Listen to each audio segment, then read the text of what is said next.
Hi Libra! So we're gonna take a look at your past lives right in here. So, just take only what resonates, no? Hi din sa ating mga new viewers. My name is Yan. Welcome new subscribers. Returning Eastern buyers, thank you sa inyong walang sawang love and support for me. At kung hindi niyo pa na-subscribe pa other channel, link down below sa ating description box. If interested, just click that link na para mapunta kayo dun at araw-araw nag-upload tayo ng collective readings for all signs.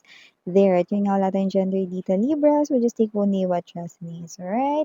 So, cross-watchers ni Libra, welcome ka rin. May Libra placements sa natal/birth chart, welcome din kayo. So, let us see. Archangel Michael, thank you so much. Together with the angel guides ni Libra, can we get messages right here to help us unlock kung sino si Libra ng kanyang past lives?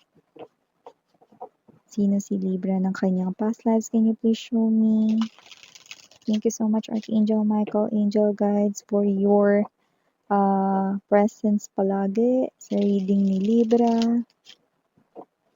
Informations, details about their past lives. Can you please show me?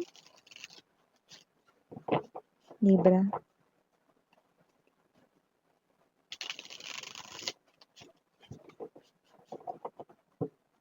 Okay, so let us see these messages for you, Libra. Let us see kung sino ka sa iyong past life. You have the Prince of Coins.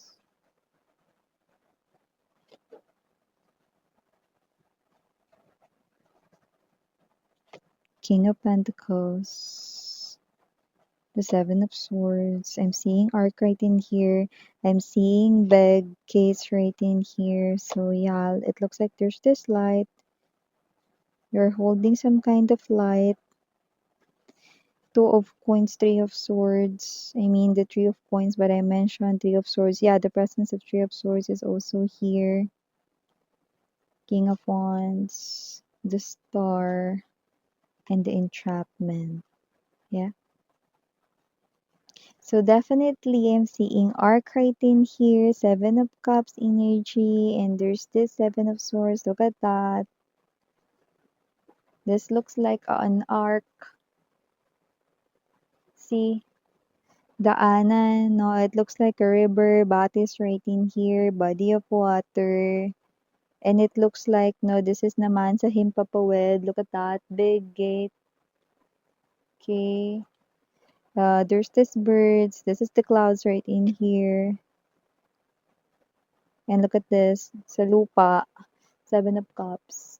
Mapa lupa, mahimpapawid, mapa dagat or tubig, karagatan rito, no? Body of water. It looks like, just like Aries and Taurus, Libra, you are also not a human being sa iyong past lives. You are a gatekeeper. So I do see that this is you, Libra, no? You are someone right in here, no, na nagbabantay, like a security guard, Miss Yan. Yeah, but the level up thing, no? I do see that this is you. Hindi ka talaga pwedeng umalis doon, no? Bawal kang mag-break. Doon ka lang. Hindi ka pwedeng umalis doon sa iyo ritong pwesto, no? So, you are like a gatekeeper. Okay? Sinisigurado mo, no, na yung iyo rito, no, na binabantayan na post ay walang ibang makakapasok doon, walang ibang makakapag-gate crash, no?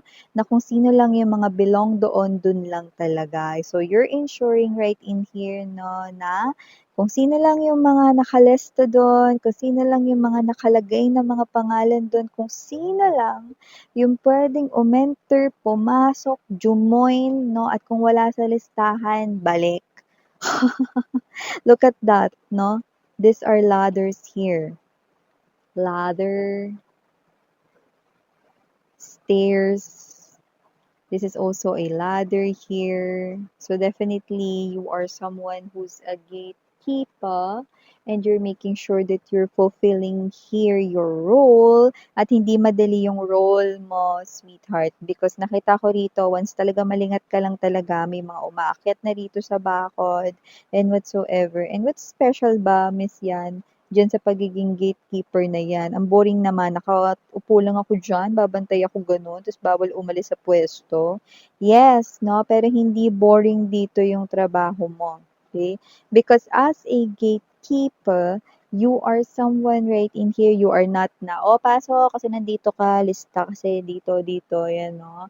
So, hindi naman ito yung kagaya ng role ni San Pedro na sinasabi sa mga libro or kung saan man dito, no, na mga informations, no, by the books. But I also do see that as a gatekeeper, you are not just someone standing there or sitting in that pole, but you are also someone here, no, na sinisigurado mo rin dito, no, na yung kanila rito, no, na mga wishes ay worth it na tuparin. Yan.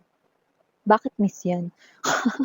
I don't know. That's what I'm picking up with the Star card energy, Seven of Cups, no? So as these people here enter the gate that you are making bantay, no? You are also making sure if their wishes ay talaga naman na worth it na ibigay sa kanila. See, boring ba yun? It's something here crucial or complicated pa nga.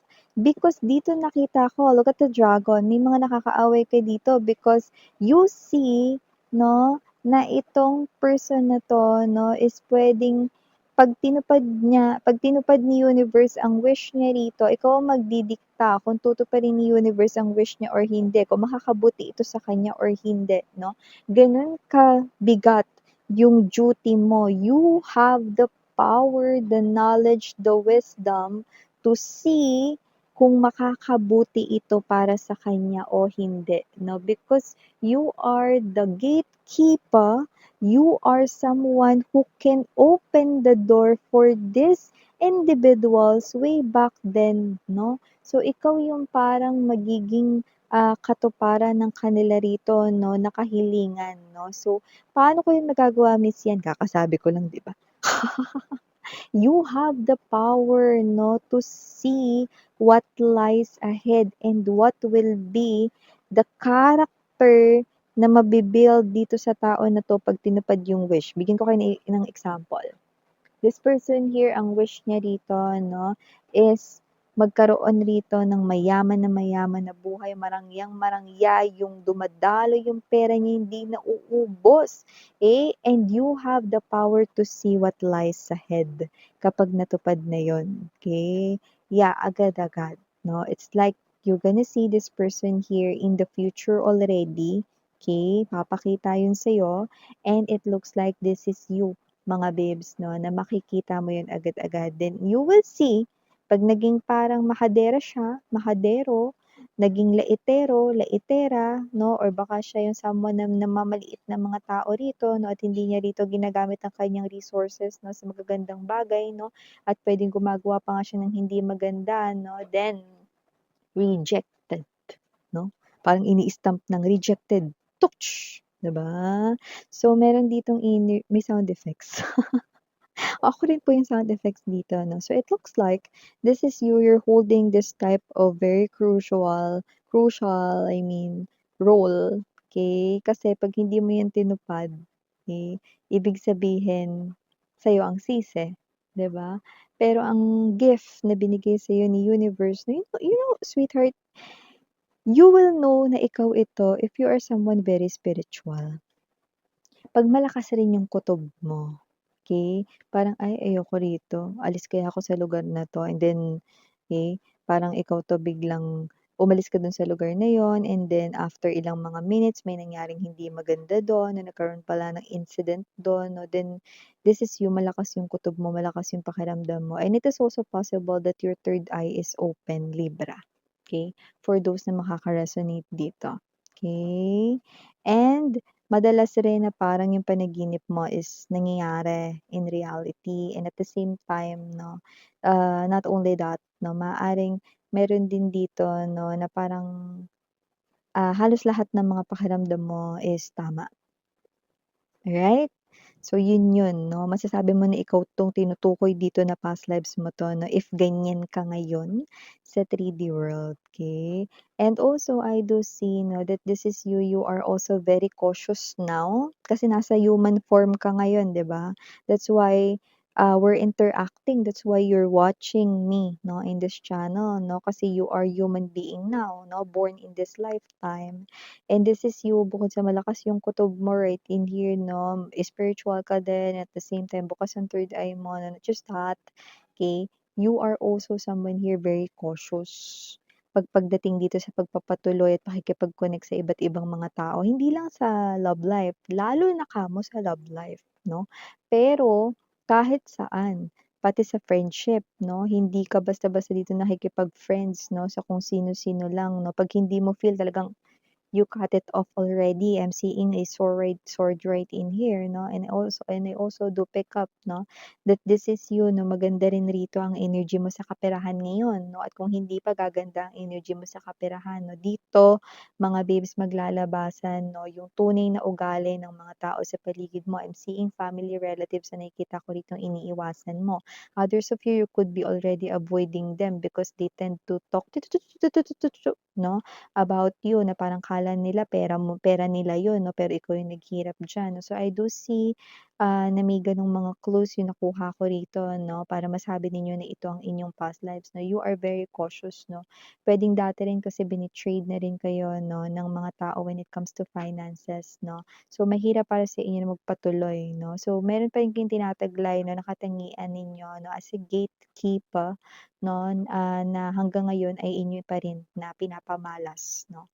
So I do see that this is you, sweetheart 'no. Nakikita natin dito, Libra, that you are someone here who has the power to grant people's wish. Ikaw yung taga-submit kay universe na ito yung mga tutuparin, ito yung mga hindi, 'no? Kaya nakita ko rin dito marami kang kaaway because your words are very direct, you are a straightforward person, kaya kapagka meron kang kausap, 'no, you are someone here na very clear sa iyong sinasabi, 'no, para maintindihan nila agad-agad, Libra. Hindi kayong ano, paligoy-ligoy sa bushes. Para ma-gets na nila agad 'no, and also you are not someone tolerating someone's mistake. Yun yung nakikita ko dito, you're very sharp-minded, sweetheart, and you're also very knowledgeable.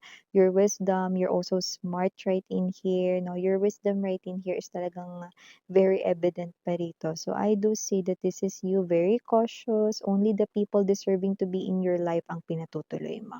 Eh, so you're still having that kind of gatekeeper, um, mga galawan, mga moves 'no, nasa sa'yo pa din, sweetheart.